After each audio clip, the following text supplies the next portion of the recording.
Você não precisa dizer isso em voz alta, mas você pode mentalizar aí, pensar e começar a se conscientizar que você é um vencedor. E eu vou te dizer que você é um vencedor. Vocês já ouviram sobre alguém comentar sobre a reprodução humana, sobre o ato de reprodução humana? Dizem que é em torno de 200 milhões de espermatozoides são introduzidos,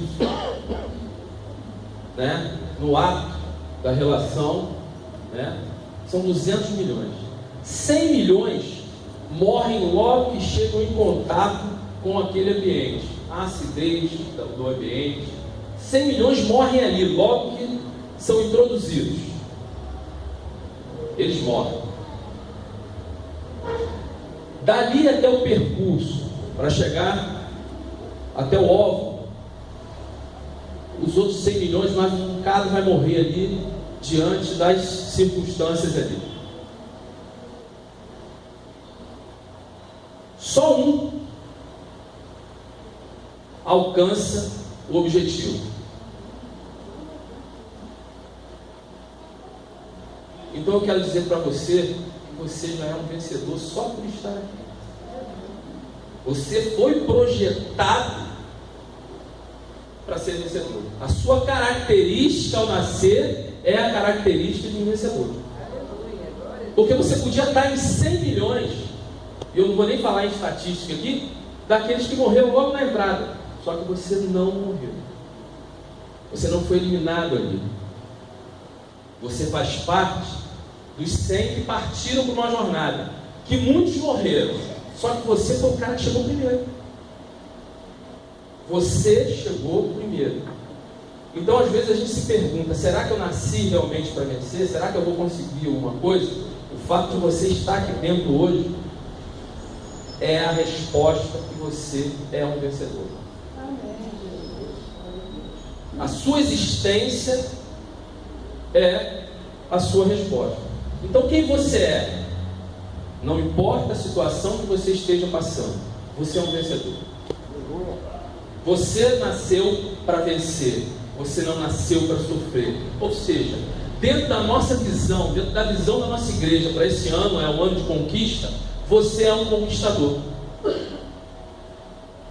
Você nasceu com isso. Você é coroa da criação de Deus. Você é o melhor da criação. Coroa está em cima, domina.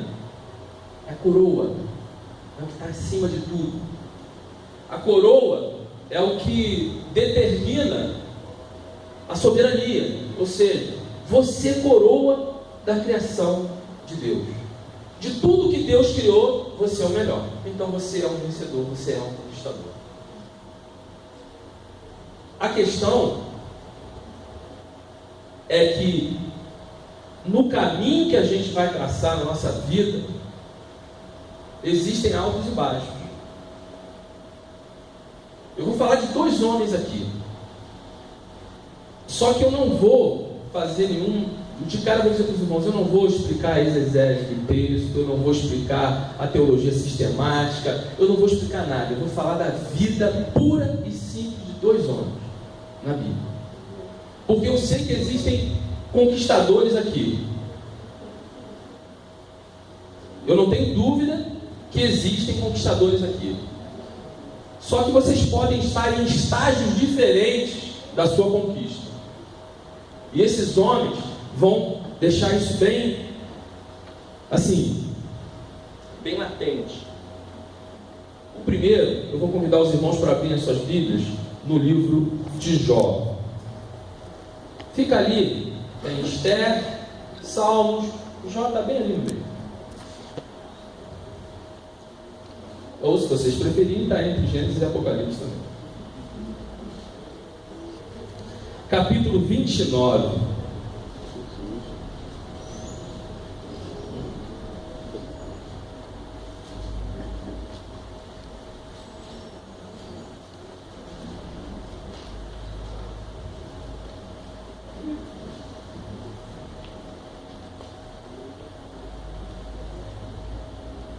Eu não sei se a versão dos amados vai estar batendo com a minha, mas eu queria fazer algo diferente hoje aqui para a leitura. Eu vou ler o primeiro e os irmãos o segundo. Eu leio o terceiro, ou seja, eu vou ler os ímpares e os irmãos vão ler os pares. A gente vai ler todo o capítulo, tá? E um diz assim: e prosseguiu Jó no seu discurso dizendo: dias se passaram, os dias de quando fazia resplandecer a sua lâmpada sobre a minha cabeça, e quando eu, pela sua luz, caminhava pelas trevas. Como era os dias da minha mocidade, quando o segredo de Deus estava sobre a minha tenda. Quando o Todo-Poderoso ainda estava comigo, e os meus filhos em redor de mim. Quando lavava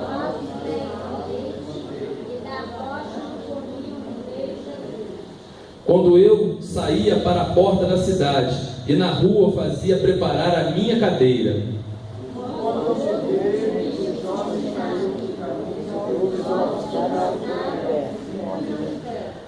Os príncipes continham as suas palavras e punham a mão sobre a sua boca. após os chefes escolhidos, e assim a língua guardava o seu paladar.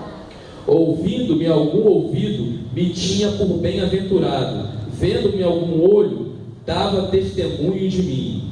Porque ele usava a voz grave, proclamava, como também um homem que não tinha quem o socorresse. A bênção do que ia perecendo vinha sobre mim, e eu fazia que rejubilasse o coração da viúva. Cobria-lhe de justiça, e ela me servia de veste, como manta de diadema era o meu juízo. Eu me fazia de olhos para os cegos, e de pés para os coxos. O necessitado era a cara e as que não tinha conhecimento, vivia com diligência. Eu quebrava o queixo do perverso, e dos seus dentes tirava a presa. E dizia, no meu dia espiarei e multiplicarei os meus dias como areia. A minha raiz se estendia junto às águas, e o orvalho permanecia sobre os meus ramos. A minha honra se renovava em mim, e o meu arco se reforçava na minha mão. Ouviam-me e esperavam, em silêncio, atendiam ao meu conselho. Acabada a minha palavra, não replicava, e minhas razões destilavam sobre eles. Se eu ria para eles, não criam, e a luz do meu rosto não fazia abater. Eu que escolhi o caminho para eles. Desculpa, eu não li o 23, porque esperavam como a chuva e abriam a boca como a chuva tardia. Aí vocês leram 24, agora eu vou fechar o 25. Eu escolhia o seu caminho, assentava-me como chefe e habitava como rei entre as suas tropas, como aquele que consola os que pranteavam.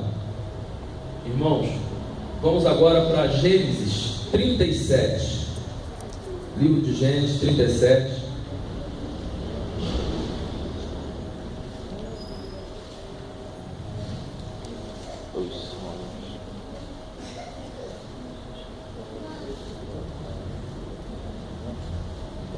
Nós vamos ler do capítulo 5 até o 9. Mesma coisa, vou ler o 5. Sonhou também José um sonho que contou aos seus irmãos, por isso aborreciam ainda mais. E disse, peço-vos este sonho que tenho sonhado. Eis que estávamos atando molhos no meio do campo. Eis que o meu molho se levantava e também ficava em pé. E eis que os vossos molhos rodeavam e se inclinavam ao meu molho. Então lhe disseram seus irmãos, pois deveras inclinará sobre nós? Por isso, tanto mais adoecido por seus sonhos e por suas palavras. E sonhou ainda outro sonho, e contou aos seus irmãos, e disse: eis que ainda sonhei um sonho, eis que o sol e a lua e 11 estrelas se inclinavam a mim. Meu pai e os irmãos o representou. Será que eu, sua mãe e seus irmãos iremos? Amém. Vamos ficar por aqui. Irmãos, vocês devem estar assim. Dois textos diferentes, duas situações diferentes, mas dois conquistadores diferentes. Eu estou falando isso porque nós temos aqui uma mistura heterogênea. Nós temos aqui irmãos que estão vivendo momentos de conquistas diferentes. O texto de Jó me diz que Jó, e o pastor vai me ajudar agora aqui, eu posso considerar esse texto 29 de Jó, pastor, como uma síntese bem detalhada do que é a prosperidade de Deus na vida de um homem? Não é isso? Jó está lembrando aqui quem ele era, como ele era tratado pelo povo. Os príncipes se aconselhavam com Jó até antes de sair para a guerra. Eles não tomavam uma decisão. Os homens de negócio iam ter com Jó para saber qual era o melhor investimento, qual era a melhor situação. E quando a gente fala aqui, quando a gente lê no versículo aqui sobre alguns textos diz manteiga, né? Estava sobre os meus pés. E outros falam leite e azeite. Azeite era sinônimo de prosperidade numa comunidade extremamente agrícola naquela época. Ele era um homem extremamente rico. Gente, quando ele entrava na cidade, os idosos se levantavam em sinal de respeito. Esse cara estava no auge do que a gente pode chamar de prosperidade de Deus, que essa é a verdadeira prosperidade. Não é o fato de só ter dinheiro. Olha que ele socorria as pessoas que estavam em dificuldade. Ele tirava das garras dos opressores das pessoas. Ele socorria os órfãos, ele socorria as viúvas, ele dava assistência. Ser próspero é isso. A prosperidade de Deus gera isso na gente. Esse homem era próspero. Agora vamos para José. Eu tenho pessoas aqui, vamos voltar aqui um pouquinho, Jó. Eu tenho pessoas aqui que provavelmente em algum momento da sua vida já se enquadraram na situação de Jó. Já foram prósperos, já tiveram uma situação tranquila e hoje podem estar passando uma luta muito grande, uma dificuldade muito grande. E a gente vai ver mais à frente o que eu quero falar com isso. Agora tem José, e eu posso perguntar aqui: quem hoje tem sonhos? Quem no início do ano escreveu alguns sonhos e projetos para a sua vida? Né? Todos nós fizemos isso. Assim como José, nós temos sonhos. Deus deu sonho a José. Agora, você pode estar num estágio, é isso que eu quero chegar aqui. Qual estágio hoje você está? Você está naquele estágio de Jó, que você já teve tudo e perdeu, e está se questionando: qual foi o meu erro? Aonde eu errei? O que eu fiz de errado? Será que eu estou em pecado? Será que eu estou errado? Mas eu sou dizimista, eu sou obreiro, eu sou fiel, eu prego a palavra, eu estou na obra. Eu estou falando isso, irmãos, por um exclusivo sentido. Eu me questionei por isso muitas vezes na minha vida, porque eu me encontrei nessa situação de Jó. E eu me perguntava por que eu estaria nessa situação, por que isso acontece, Deus? E a gente sai perguntando, e você pergunta a um, pergunta a amigo, liga para outro, liga para amigo de seminário, liga para colega, liga para irmão, você se questiona. E eu entendi, irmãos, que eu passei por tudo isso para que hoje eu tivesse a autoridade de estar aqui em cima podendo falar para vocês. Eu não tinha erro, ou talvez ainda não estivesse preparado. Eu estava sendo lapidado para isso. Agora, como José, você pode ter tido sonhos e projetos. Você vibrou, Você vibrou, Deus me deu uma visão, olha, eu vou fazer minha faculdade esse ano, eu vou conseguir meu carro, eu vou conseguir minha casa, eu vou mudar, não importa qual é o teu sonho. Se é uma casa própria, se é um carro, se é a cura de uma doença, se é a conversão de um parente, de um ente querido, não importa, Deus te deu um sonho. Mas aí, assim como Ele também deu a José, veio a escravidão, e logo em seguida veio a prisão. E você hoje, nós estamos aqui em setembro, dia 2 de setembro de 2014, e você pegou a sua listinha de projetos, as suas anotações, as suas conquistas, tudo aquilo que você traçou conseguir, e você percebe que você já está indo, faltando aí 4 meses para terminar o ano, e você ou está na escravidão ou está na prisão. Você está vendo que os teus sonhos não estão acontecendo. A situação que você se encontra hoje te dá uma perspectiva de que você vai chegar no final do ano sem conquistar os seus objetivos.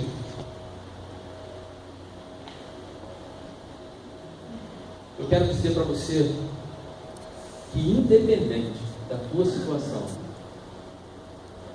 assim como aconteceu na vida de José e na vida de Jó, Deus ainda não deu a última palavra. Glória a Deus. Olha só, vou falar um pouquinho de José. Foi jogado no cárcere, foi preso, foi vendido como escravo primeiro, se tornou um escravo, foi vendido, foi ser servo.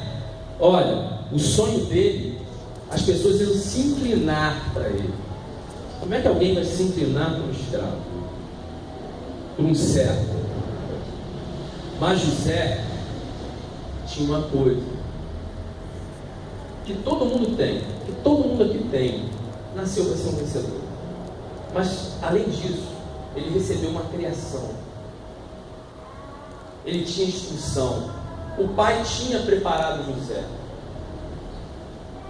para ser um administrador das coisas dele.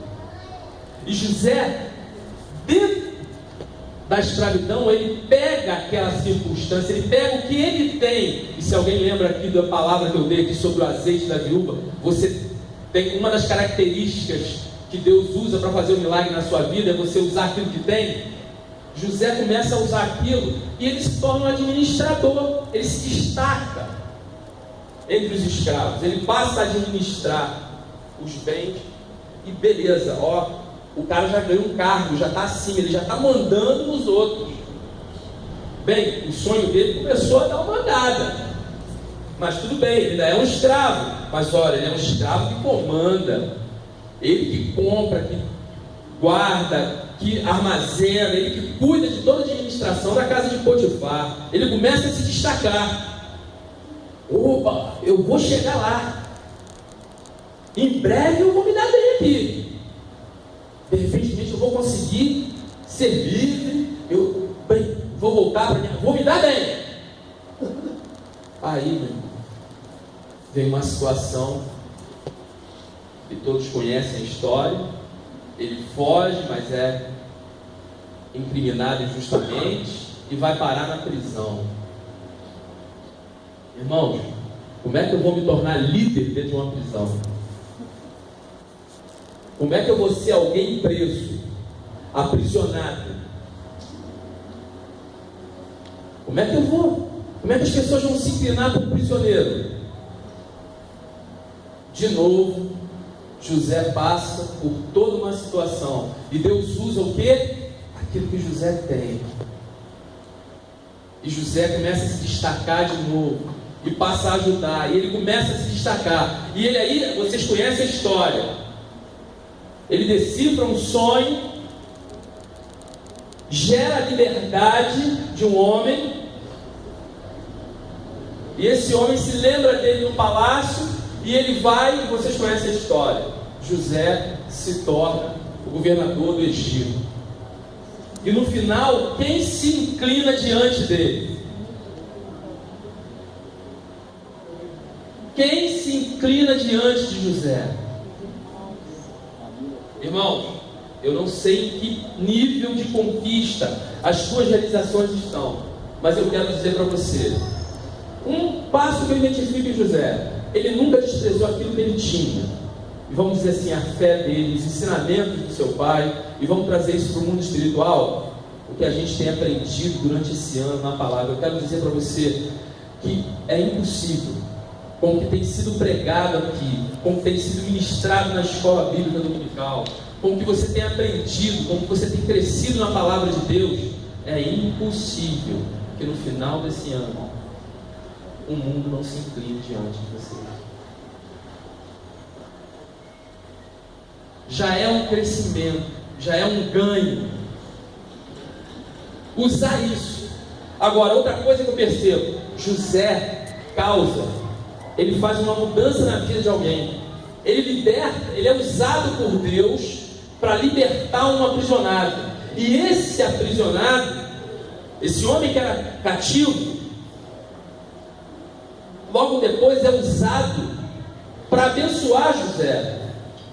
Irmãos, no caminho das nossas conquistas, às vezes ajudar alguém aqui que está precisando pode gerar a nossa vitória lá na frente. Às vezes a gente está tão preocupado com os nossos sonhos que a gente deixa de socorrer as pessoas, deixa de atentar para a voz de Deus dizendo assim: ó, eu escolhi você para ser um resgatador de almas. E a tua bênção pode estar relacionada a salvar a vida de alguém aqui. Porque talvez essa vida que você salve aqui, que você ajude aqui, vai ser a vida que vai gerar a tua bênção lá na frente.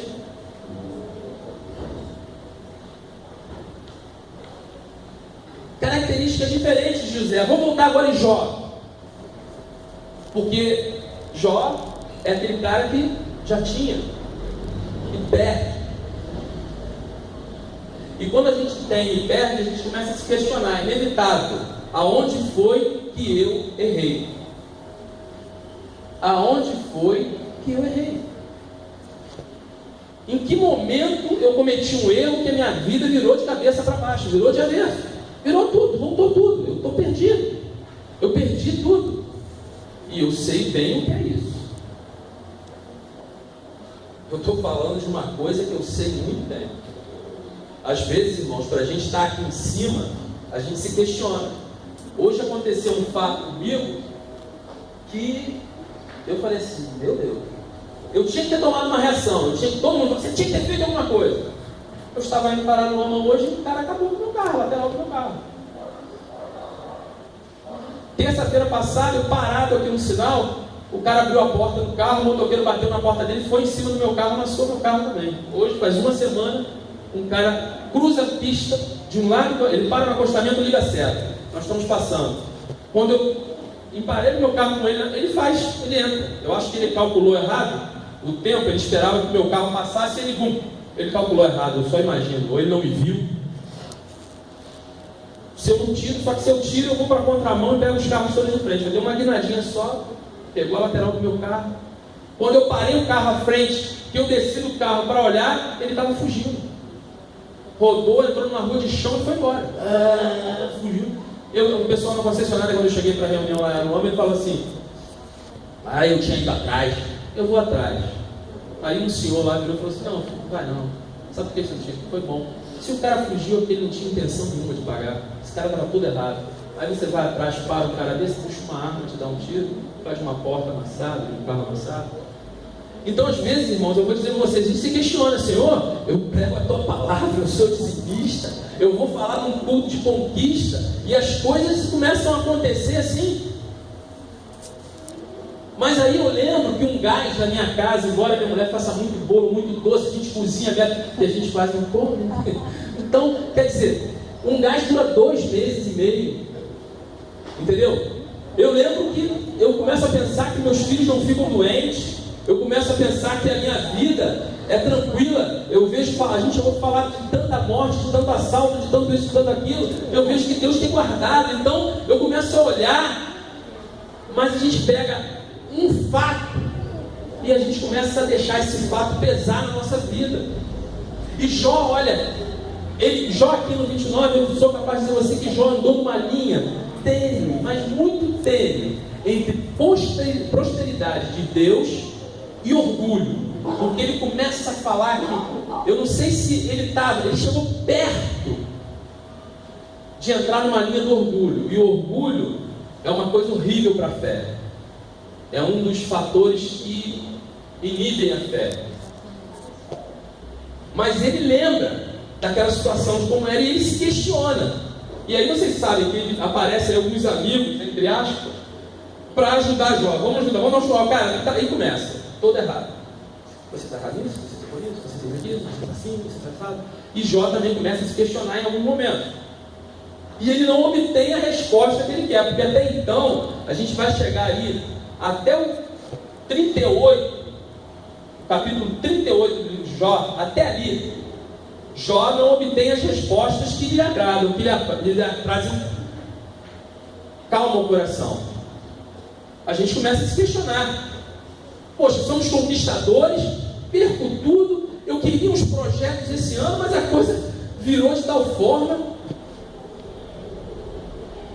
Mas quem começa a responder a Jó no capítulo 38?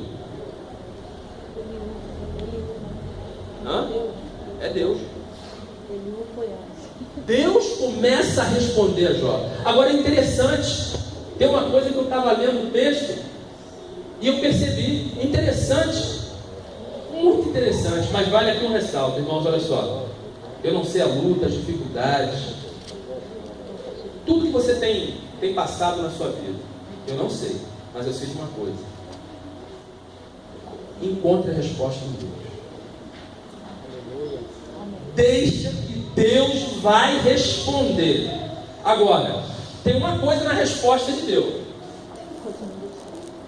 Deus não responde a Jó de forma direta. Vou dar um exemplo. Pena que nossa irmã Glória não está aqui para me dar um suporte nisso, mas é mais ou menos assim na área da educação.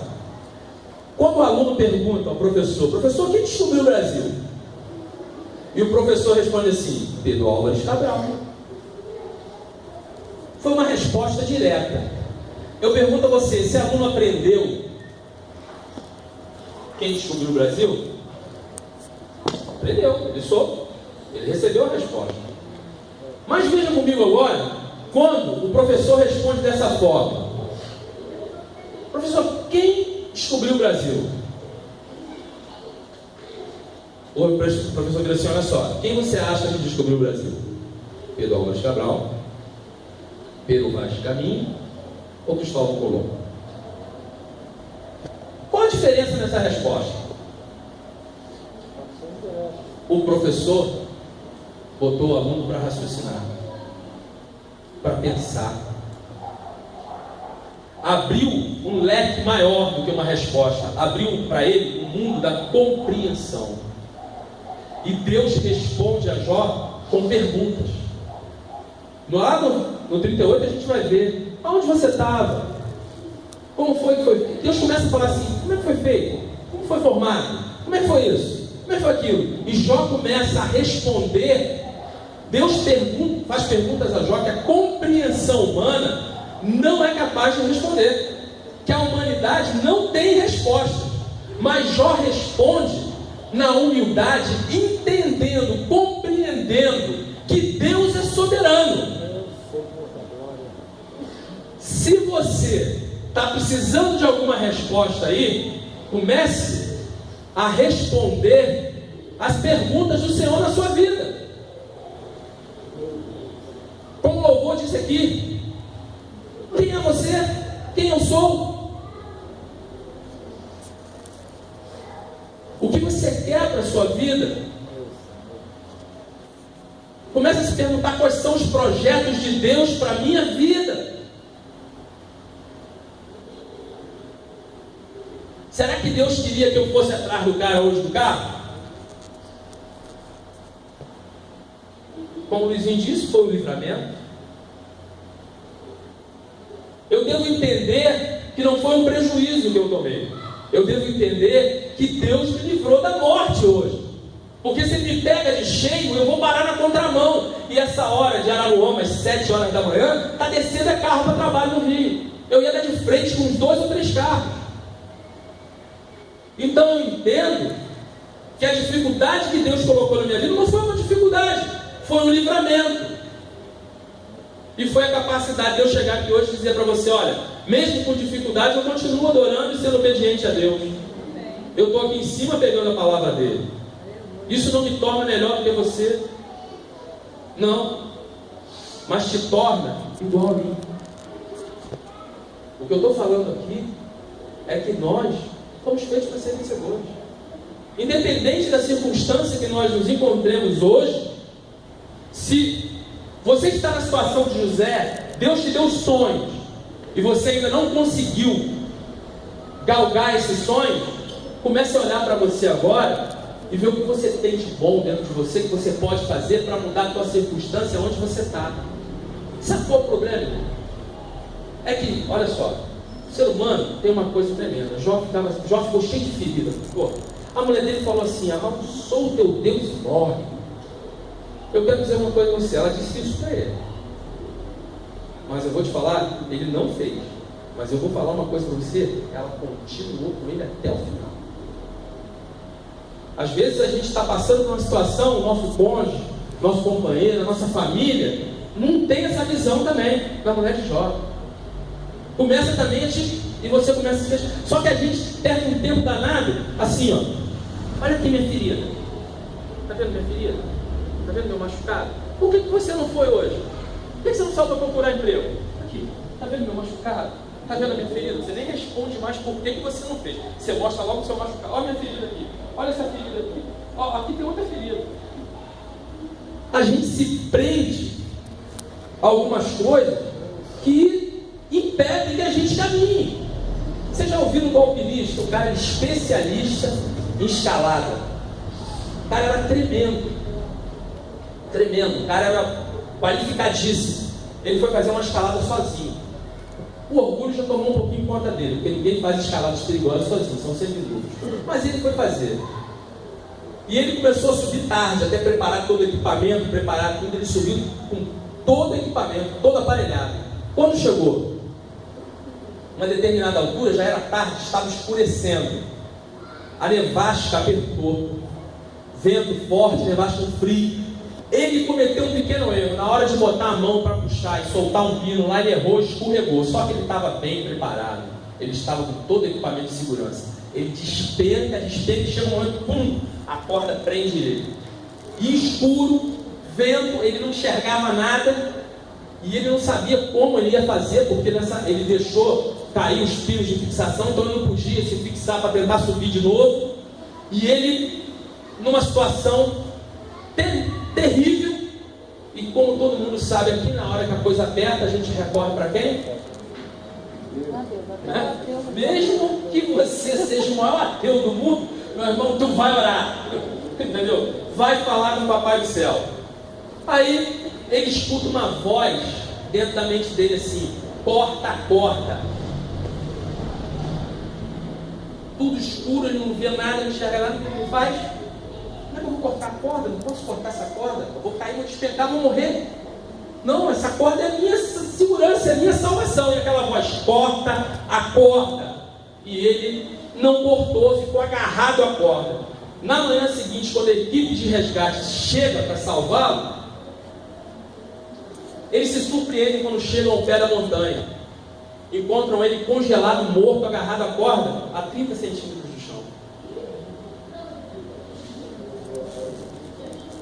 Às vezes a gente se prende a coisas que impedem a nossa salvação, que impedem a nossa ascensão, que impedem a gente de tocar no chão firme, para a gente poder caminhar em direção às nossas conquistas e aos nossos sonhos. José cortou a corda. Ele não ficou lá choramingando, dizendo assim: ó, eu estou na prisão, eu estou preso, não tem jeito, agora já era, eu estou aqui, não consigo mais resolver a minha vida. Jó se questionou, mas ele ouviu a voz de Deus. E depois do 38, irmãos, ele se torna muito mais próspero do que ele era. Eu fico imaginando as pessoas que olham para a gente, olhavam para Jó e falavam assim: cara, esse cara é o cara, hein? Ó, eu vou pedir um conselho a ele, eu preciso fazer um investimento, é Jó que vai me orientar. Se eu compro ovelha, se eu crio gado, se eu planto, eu vou falar com Jó, porque tudo dele dá certo. Aí vem toda aquela circunstância da vida de Jó, ele perde tudo, ele fica no poço, na lama, nas cinzas, cheio de ferida, destruído. Só que depois, esse cara, Deus aumenta muito mais do que ele tinha, dá a ele muito mais. Eu fico imaginando as pessoas agora: rapaz, esse cara parecia que não ia chegar, esse cara morreu, perdeu tudo, eu não resistiria a isso. Olha agora, muito mais do que ele tinha. Esse homem é tremendo, esse homem sabe aconselhar, ele sabe lidar com as dificuldades, com as circunstâncias. No final das contas, as pessoas dizem assim: ó, realmente esse Deus que ele serve, que ele faz os sacrifícios aí, que ele apresenta os holocaustos, esse Deus é Deus, hein? Eu quero servir esse Deus. É exatamente o que Deus quer fazer com a gente hoje aqui. O Senhor quer mostrar para a gente que os nossos sonhos vão se realizar. O Senhor quer mostrar para a gente que a melhor prosperidade que Ele tem para nós é essa de Jó. Não importa a tua situação, Ele vai te responder, Ele vai falar com você, Ele vai esclarecer a você o porquê dessa situação. Só que Ele vai trazer isso para você de uma forma consciente, onde você vai desenvolver um raciocínio, onde você vai ter uma compreensão maior do que é servir a Deus. E aí você vai fazer tudo aquilo para qual você foi projetado fazer. Adorar a Deus em primeiro lugar, amar o teu próximo como a ti mesmo. E aí, irmão, nós vamos ter um problema sério nessa igreja. Nós vamos ter que pensar em comprar um lugar maior, porque as células vão crescer, porque pessoas serão acrescentadas, porque sinais e maravilhas vão acontecer. Aí, todo o projeto feito aqui dentro passou a ser pequeno. Em vez de a gente abrir célula, a gente vai abrir são igrejas. A palavra de Deus vai ser pregada. As pessoas vão conhecer o que é uma verdadeira prosperidade na presença de Deus. É quando você se levanta, as pessoas reconhecem que ali vai um homem e uma mulher de Deus, vai um vencedor, independente das circunstâncias que te atingiram, independente do que você passou, independente do que o teu dia hoje não foi bom. Não foi bom para você, dentro da tua visão humana. Dentro da minha visão, meu dia hoje foi o melhor de todos, porque a mão do Senhor se estendeu sobre a minha vida mais uma vez e me livrou da morte.